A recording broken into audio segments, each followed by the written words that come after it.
Greetings, my friends. This is Gilles Mancillon. I come back to speak on this Sunday. I hope you're having a good weekend. I'm going to discuss different things. I wanted to thank you so much for continuing to support the channel, to like, to share, to comment, to subscribe, and for your donation. It's very useful for me right now.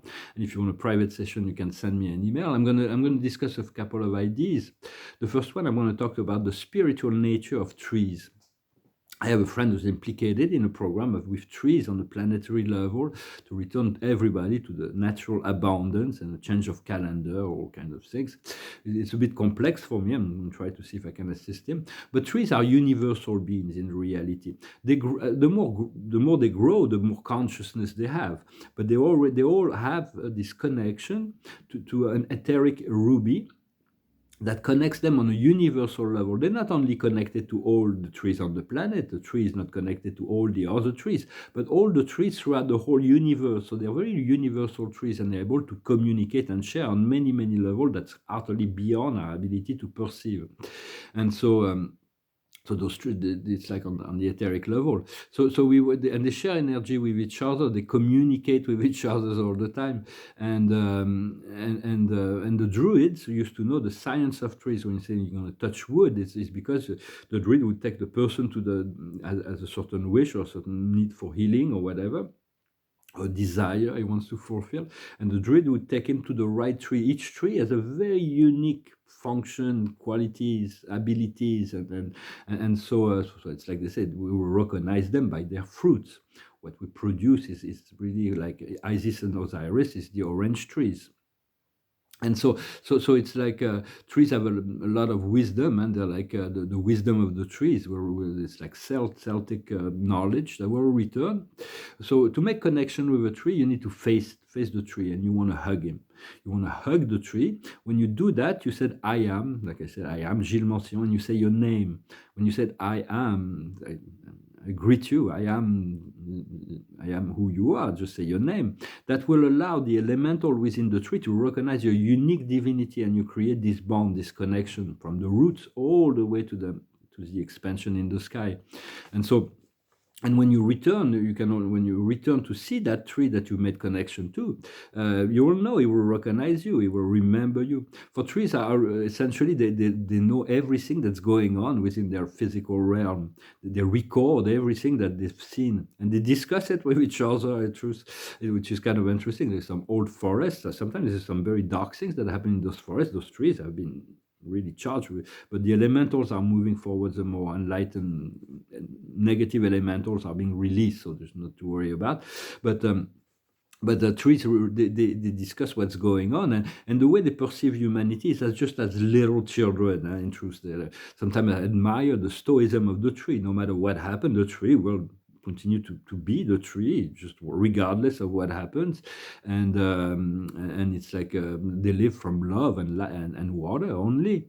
And we're all connected to certain trees, certain variation groups of trees more than others. Personally, is the sequoias.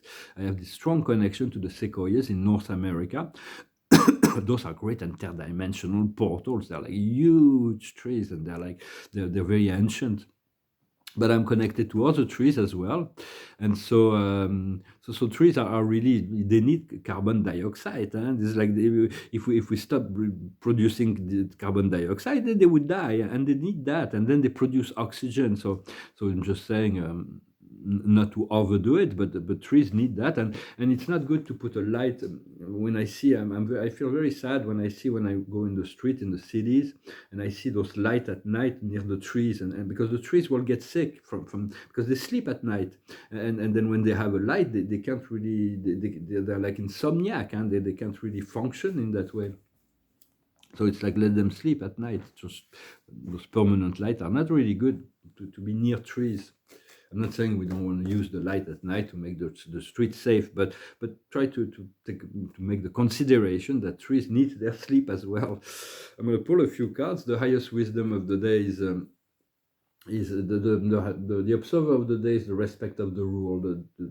Is really to understand and to align with the law of one, the tree of life, and it's all part of the one. Because above the duality, there is no opposing force. It's just the love and light of God. The highest wisdom is to be the equitable being, to be transparent, to be honest, to be fair. It's very important in those times to stick to your integrity, to be true to yourself. It's a period of test and trial. So it's like the highest. What we need to understand is how to work with the invisible world, all the connections with the angels and the guides and all the magic, the spirit of nature as well. Here it's called higher powers. So it's really about learning to be more integrated and to be more functional within the ability to ask and receive from the invisible world, and to communicate and to co-create together. What's coming in what we need to do is to approach the precipice. There's certain decisions we're going to need to make. There's always new choices to make, and the outcome is going to be reparation. There's going to be a lot to repair. And so personally, in my personal life, first I want to thank this amazing, wonderful spirit that I've been working with for many years. It's God. It's called God. It's called Allah. I saw His intervention from on high yesterday in my life, and I'm so ever grateful for this freedom that is about to come for me. It's going to be a lot of work, a lot of celebration, a lot of work coming up. But it's going to be fun and enjoyable work, so we'll definitely I'm already in the flow, in the move, in the gratitude mode. And I thought I discussed we'll discuss a few ideas about angels. To discuss what angels are. For angels are the hands of God. There's countless angels. They're angels. Most of them that we work with are from the local universe. They were created at a certain time when the universe was created, and they were all tested and evaluated by the Melchizedek, so they can find their proper function within the realm of spirit. They are the hands of God in the universe. And they can intervene in our name in relationship to God. For as we grow, we'll be given angels to work with us, and archangels are always easier to communicate with because their presence is easier to detect from my perspective. And angels are very intelligent. They're like geniuses, I just wanted to say that when I was talking about Allah, is that He is God. Only the Muslim know that He is God. It's like, but we will come into perspective soon for that. And so angels focalize the light when we diffuse it. It's important to understand that, and they can intervene in our behalf. They rule everything. We have a guardian angel, and a few guardian angels, but one central guardian angel that we were given at the time of our birth. And this angel is like always rule all the world of relationship on the physical plane and on the spiritual realm. When the I am presence regulate everything that goes on within. And they never communicate, but they're always in sync. So it's like... it is for everything that is romantic. It's your angels are the best beings to address the romantic aspect of life. For spiritual questions, your master guide may be more appropriate to turn to. You will have a master guide, a guide that addresses our spiritual path, which is the same as the material path in essence, and we have the pathfinder guide that can assist us on the physical plane. But angels are really the hands of God, and there are all kinds of angels. There are some very specialized. There are 7 categories of angels that are revealed at this point in time, and the first ones are the midway creatures, that are the earth angels. They are recording and they're doing all kinds of function on the planet. They are the only ones that are permanent citizens of the planet. There are two orders. One is more material, the other one is more spiritual, and they will eventually be liberated from their function at the time of the entry into light and life of this planet. Then there is the cherubims and the Sanoben, that they're like wonderful little beings that have amazing powers, and the angels are very fun, and they're very light, they're very humoristic, but they're very nonsense kind of being, and they don't deviate from the truth. And all what we call the fallen angels are no longer angels. They may have the form of the angels, but they became something else as they chose to step away from what the divine law was. we'll see what happens to them. And then there is the seraphim. There are countless seraphims in the universe, and seraphims are guardian angels, are seraphims. They're very powerful divine beings, and do not make them too small. And they're very powerful beings, and they, eventually they will follow us to paradise, and they will achieve the home base on paradise. The ultimate destiny of all angels is a planet known as Seraphington. It's a satellite of paradise on the first circuit. And then there is the second aphem, the tertiaphem, and the omniaphem that are more they are reflective angels, transport angels, and they're more connected to the super universe. And then there's supernaphem that are paradise angels that have functions there. At the time of the rebellion, the Lucifer rebellion on the planet, there was so much disorder on this planet on the angelic level, on the celestial level at the time of the rebellion, because Caligastia and Beelzebub was just to participate in that rebellion, so it was a complete disarray, disorder. But so a paradise angel from paradise angel, a supernaphem, came to reorganize that. Now everything has been clear and organized, and so it's like that was a while ago.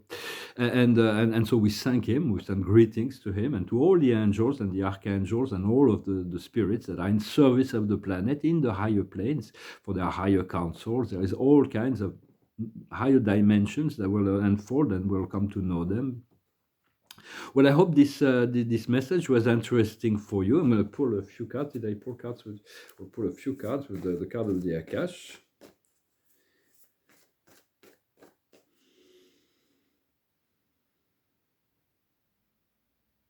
So letting go, relaxing, and being at peace.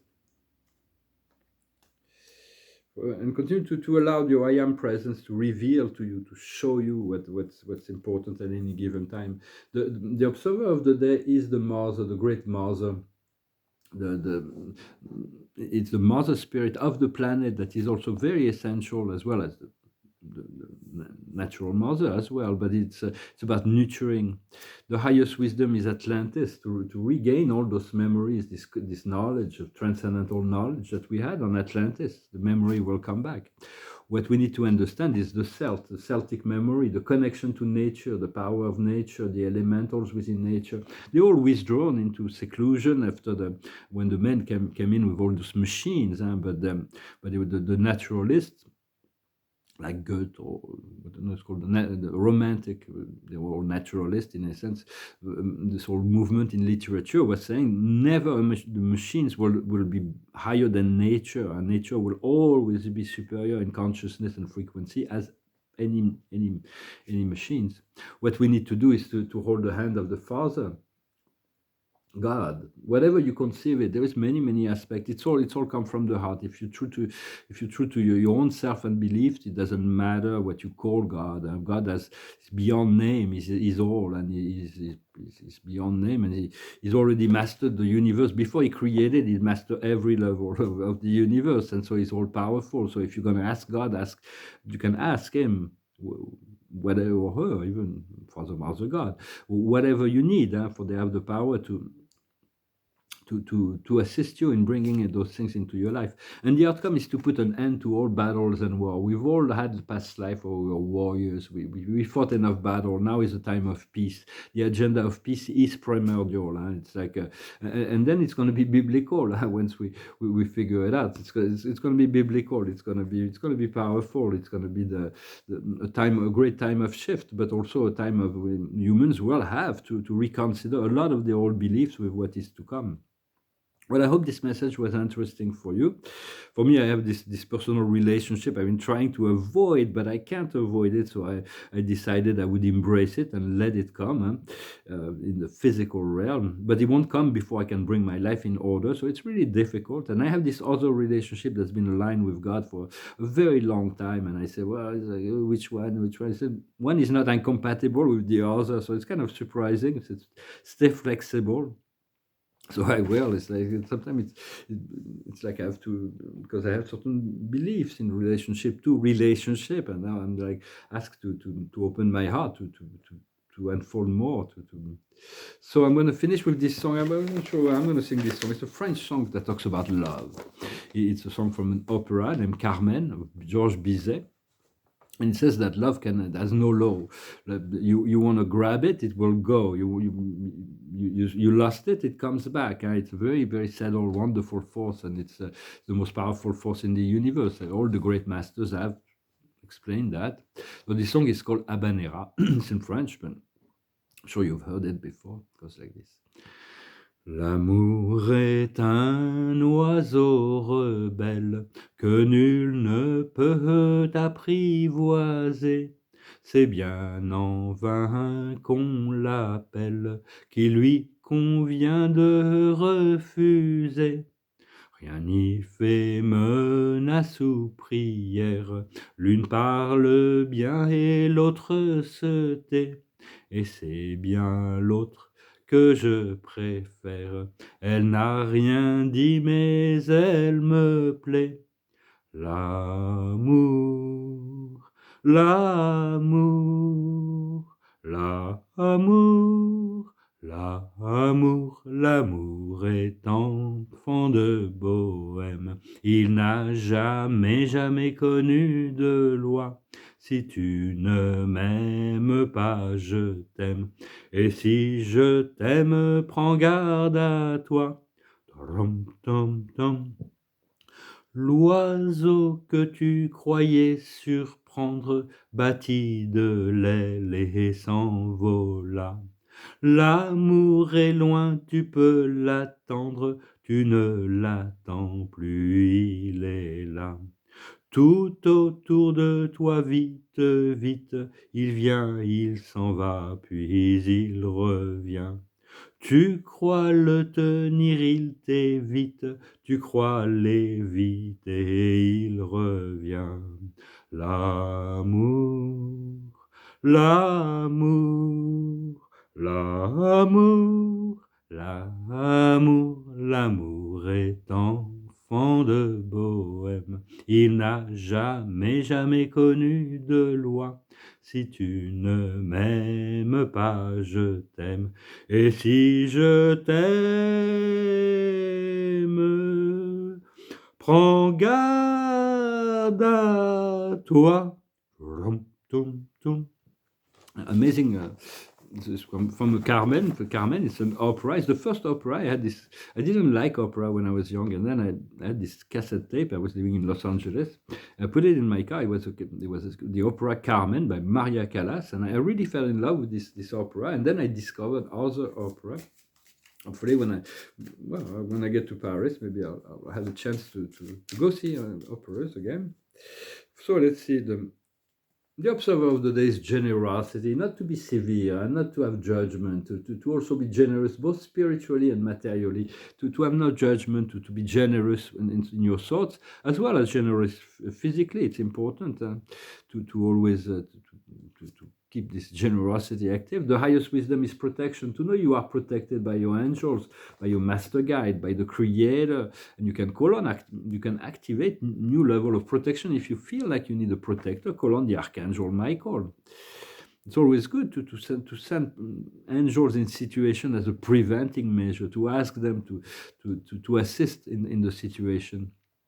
The highest, what we need to understand is enthusiasm, to keep the enthusiasm, keep our enthusiasm. What we need to do is happiness, to choose happiness. Happiness is not the goal. Happiness is the journey. So it's really to choose to be happy regardless, to be happy. And then from the state of happiness, great things will unfold and the outcome will be accomplishment. There is amazing accomplishment. Much has been accomplished already from behind the scene, from within our intention, from within our work. But there's going to be accomplishment on a physical plane. Yesterday, I had a lot of spirit that came to congratulate me. It was quite wonderful. I said, well, it's time to open the champagne. And then, wow, it was like this great explosion of, yes, let's do it. So it was a symbolic gesture. Well, thank you very much. I wish you a wonderful Sunday, and I'll talk to you later. Thank you so much. Namaste.